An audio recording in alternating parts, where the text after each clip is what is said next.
Hi, Ian. Thank you for joining us today. Hi, Adara. Wonderful. Okay, so you have a show that is debuting this week. Yeah. Peak Flow. Can you give us an idea of what the show is about? So our tagline is "Watch a living room hangout turn into comedy gold." Might be a little lofty of expectations here, but essentially it's the living room opening for those who are improv nerds, with a little twist. So we're going to focus on people's interactions with media, like TV, movies, radio, podcasts, that kind of thing. And we're going to start with a brief audience interview, and then we're going to turn that into a group discussion on stage, and then we will do improv, and there will be beanbag chairs. Beanbag chairs? Yes. Will you be doing improv from the beanbag chairs, or do those leave? Potentially. They're going to be on the stage, but it's like, to make it feel more like a living room. Because I'm sure every adult watching has beanbag chairs in his or their living room. I feel like it speaks to the kid in all of us. Yeah, nice. Ooh, that's exciting. And that is Thursday at 7 p.m. That's right. At the Comedy Spot. Yeah. You can buy tickets online. When did you start at the Comedy Spot, and what made you want to do improv? Okay, so I don't remember the exact date. It was soon after the Comedy Spot moved to the 20th Street. And I took a class, the improv jam class, because a woman who I was attracted to said she was going. And I came there with a buddy of mine, Alan, and we came and we liked it, and we came back. And then Alan stopped going, and I just kept doing it. Yeah. Because I've always been kind of like many of us, I think.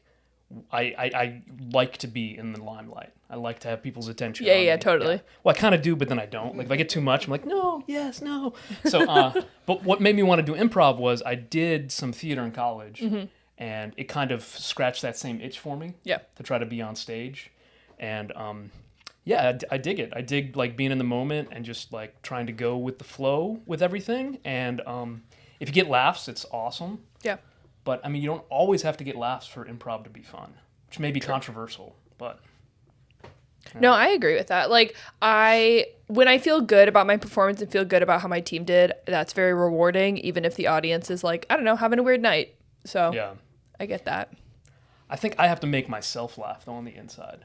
But my sense of humor is maybe not always what other people's are.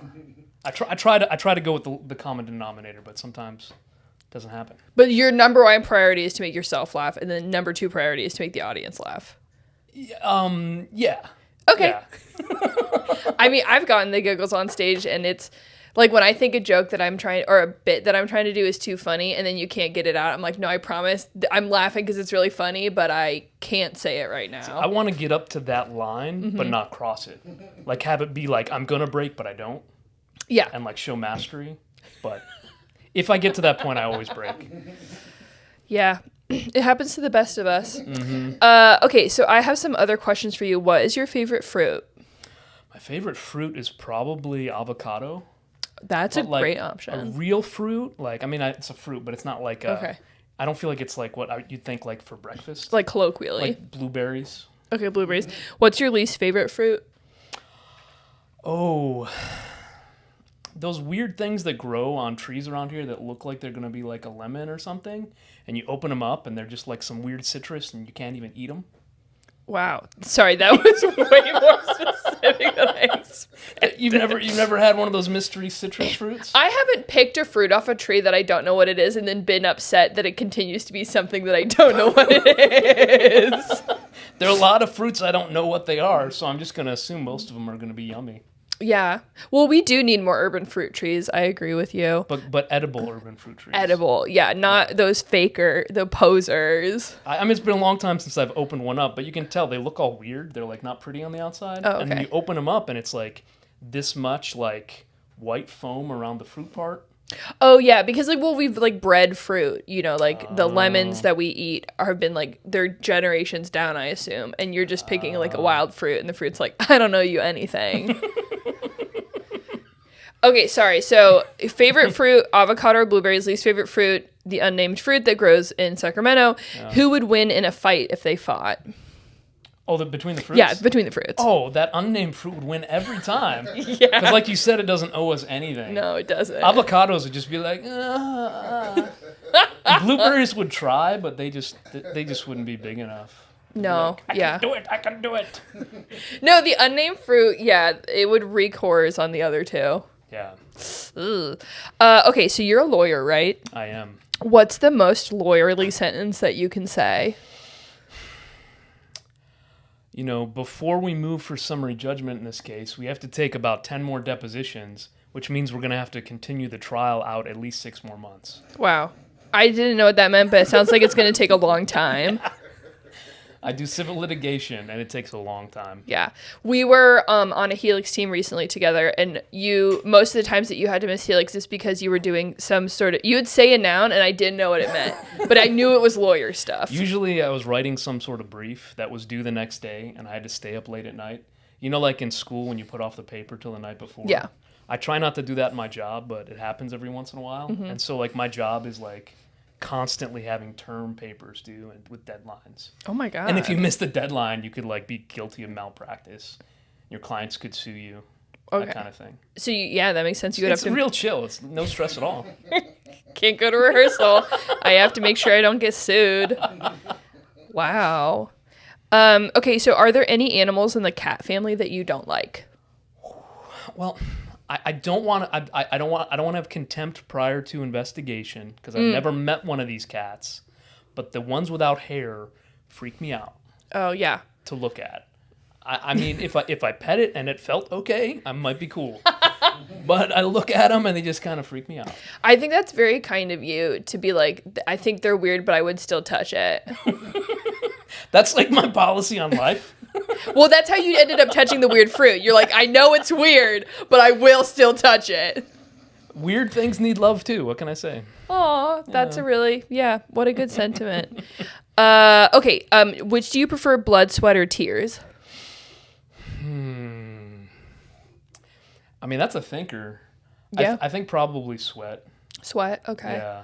It's like, it usually, like, it sucks to get to that point, but it feels better afterwards. That is its biological function. And tears might feel better afterwards, but sometimes there's just more coming. And blood, like, always feels worse after. Yeah. Okay, so you take sweat. Yeah. I'm definitely tears. Brian, would you like blood? No. I can't believe I set you up for a great joke and then you just said no. Okay, moving on. Would you rather live in a tree or underground? Ooh, when I was a kid, I always dreamed about living underground. So I think. Wait, are you serious? Yeah. You know those little, like, if you imagine like just a plane where it's just you can't see anything, but then there's like a little mound and there's like one window. That's like the roof. That's like the attic of the home, and then underneath is everything else. And there's like stories and stories underneath. It always seemed like it would be cool, but it would have to be like real high tech.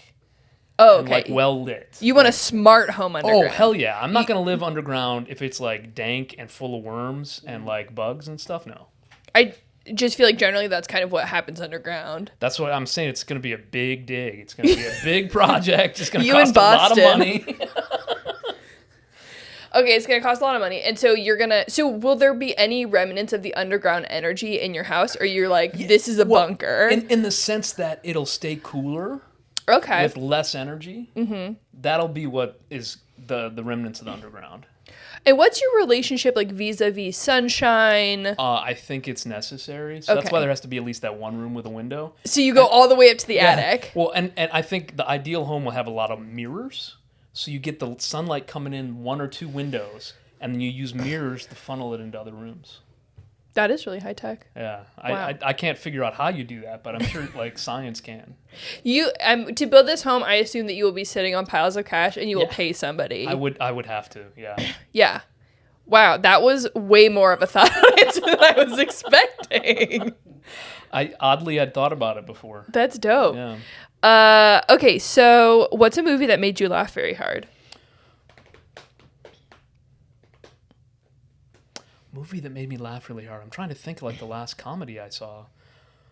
I mean, it's not supposed to be funny, but The Room made me laugh really hard. Oh, but that is, I guess, like the cultural conceit of that whole movie. Is that it's like, it's funny because how bad it is. Yeah. I have to admit something on this show. I have never seen The Room, but I can quote it. That's okay. I mean, I think if you've seen the documentary about the film, that's good enough. Okay, but so asking for a friend, what if you haven't seen the documentary about the film? If you've watched like a YouTube video or two about it, that's enough. Okay, so sorry, asking for a friend. What if I haven't watched it? What if my friend hasn't watched 1 or 2 YouTube videos about it? Well, I mean, if you know some of the quotes, then I mean, clearly it's enough. Okay, thank you. Yeah. That's end of questions. Yeah, wasn't it filmed like in San Francisco? That sounds right. Yeah, the screenshots that I have interacted with from this movie, I think they are in San Francisco. Yeah, you're right. What is it? It's like, Lisa, you're tearing me apart. I know like hi someone, like, oh, hi Mark, or hi Mark. What? See, you know it better than I do. I just know it made me laugh out loud when I watched it because Tony Wiseau, or whatever his name was, he was an unwitting comedic genius. Yeah, he tries so hard, and you're like, that wasn't it, but it is really funny still. Yeah. Okay, so as I mentioned, we were on a Helix team together, and at one point you were a very, I don't know if you remember, the sad but supportive bug exterminator. Oh yeah. Do you remember the scene? Mm-hmm. How was that experience for you? It was cool. I mean, I try to like embody kindness in life. Mm-hmm. So I feel like if you're going to be an exterminator, if you can try to do it in a kind way, it's probably good. So it like felt like I was trying to play to the height of my intelligence, but also my ideals. Yeah, really living your values in that improv scene. That's all we can ask for. Okay, great. Do you have any questions for us? What, underground or tree? Tree, probably. I'm afraid of heights, so it would be a short tree, probably. Okay. Like a shrub? Like I'll live in a shrub. But I need to see sunshine and be outside constantly. And mirrors wouldn't do it. No, yeah, mirrors don't have the same kind of ambiance that the actual sun gives me. So, cool. Yeah. Can I jump in here in Please. Just a second? We usually play a game today, but we thought we were going to have a time constraint. But I just thought of a game. Can we play What's Ian's Favorite Tattoo? Yeah. So I have to pick and tell you? Mm-hmm. All right. Wait, yeah, just hold. Let's do a rotate and a show and a rotate for the camera. Hell yeah. You're not seeing all of them because I've got one on my chest. I'm not gonna show everyone live my chest. That's just not. So there's many of them there. Hell yeah. I think I'll go with this one. It's a pigeon, and most people, I feel like, think that pigeons are just rats with wings, and I think they get a really bad rap because pigeons, like biologically, they're just doves. They're doves, with different coloring. So it's just like, it's colorism, but with birds. And the thing I really like about them is every city I've been to in the world, I haven't been everywhere, but I've been I went to Tibet this last December. I've been places in Europe. I've been to Peru. So a fair amount, more than just California. Every city I've ever been to, without a doubt, I've seen pigeons. It's like no matter where humans go, we always get reminded that we're not as much in control as we think we are. Because these fuckers will just come. Oh, sorry, I swore.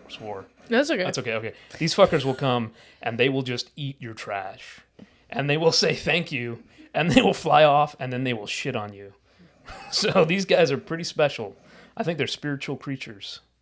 That's dope. Yeah. Yeah, pigeons coo, and I like that a lot. Yeah, and they're smart. You can use them to run messages if you're in Game of Thrones. Did they use pigeons? No, they use crows. I think, they've used pigeons, I feel like, carrier pigeons is a term, yeah. So they've used it during the war?